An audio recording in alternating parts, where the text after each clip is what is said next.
Dustin Abbott, and I'm here today to give you a first look at the brand new, just announced Zeiss Milvus 135mm f2 lens. I was really excited when Zeiss, when they were sending me the Milvus 100mm f2 lens to review. They asked if I would like to take a advanced look at a brand new lens, and of course, you know what my response was. Absolutely.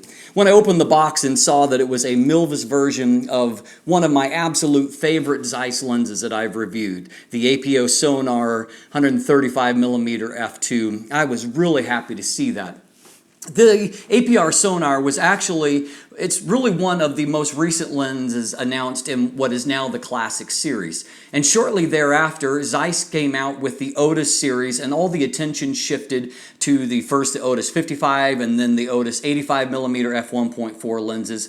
And in between the Otis 85 and then later 28mm, Zeiss introduced the Milvus line. And so also attention focused towards the Milvus lenses. As a result, I felt like the APO Sonar 135mm f2 never really got the attention that it deserved, because it is one of Zeiss's absolute best lenses. And those of us that have used it really kind of felt that it was an unnamed version of the Otis series because of that incredible optical series. Of course, in the Milvus line, both the 50mm and the 85mm are also very close to Otis performance. And so perhaps in the Milvus line is where it belongs. But I'm really happy to see it get the Milvus treatment. Now, Zeiss tells me that there are a few other improvements that came with the Milvus design, some barrel optimization to help a little bit there, and then also some improved coatings. But overall, expect the optical performance to be pretty similar to the previous version. The actual optical formula hasn't changed, but it was already one of the best lenses in the world. But of course, the big upgrade here is going to the Milvus design language, which looks a lot like an Otis lens. But beyond that, it adopts the Milvus fully weather-sealed design, which adds not just a gasket, but internal seals, and makes it one of the best-built lenses, really, that's available for SLR cameras, but also one of the better weather-sealed versions. And so I was really happy for that, because it's just one other area where it differentiates it from, say, the Canon 135L. I own the 135L. It's been kind of my standard 135mm lens for years.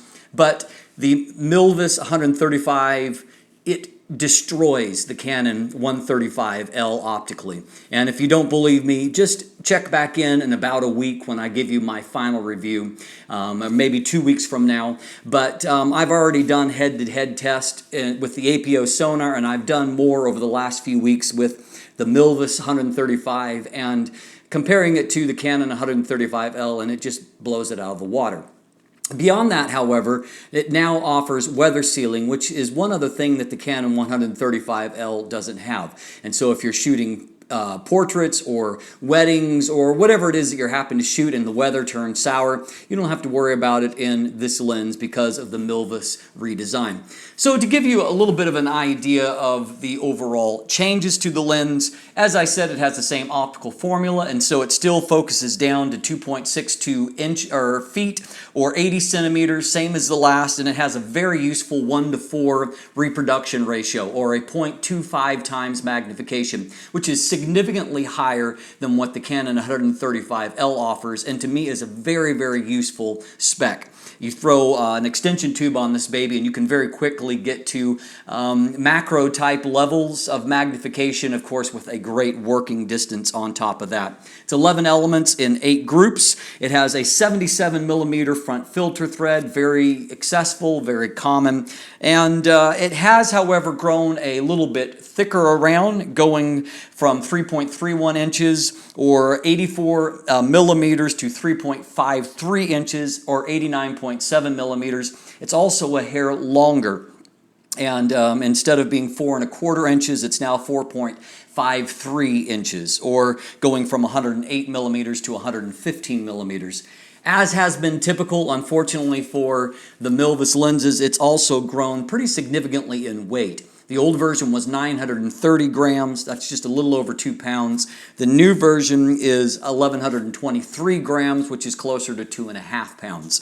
One bit of good news, however, is that the price has remained the same. It's not cheap, but it retails at $21.99 for the new version, which right now there's a little bit of a sale on the older version, and so it seems a bit cheaper, but the MSRP is actually the same on both lenses. So that makes this, in Zeiss terms, a pretty excellent value, considering that it gives performance that really is just as good as what the Otis series has. Plus, of course, it has weather sealing now. And so if 135 millimeter focal length floats your boat, this would be a pretty serious competitor in my mind to the 85 millimeter f1.4 lens from Zeiss. And so just something to consider. And I have been shooting with it for a few weeks, and so I've got an extensive image gallery going with all kinds of different subjects. You can look at that in a link down below. On top of that, I'll throw a link to shopping and looking at the specifications of the new lens from B&H Photo. And then, of course, you can always follow me on social media as well. Tell you what, I'll also throw in a link to my review of the original APO Sonar 135 millimeter if you're not familiar with the previous version of this lens, because that will give you a pretty fair idea of what the optical performance is like for the new one, and it'll tide you over until I release my final verdict in a couple of weeks. I'm Dustin Abbott, and if you haven't already, please click that subscribe button. Thanks for watching. Have a great day.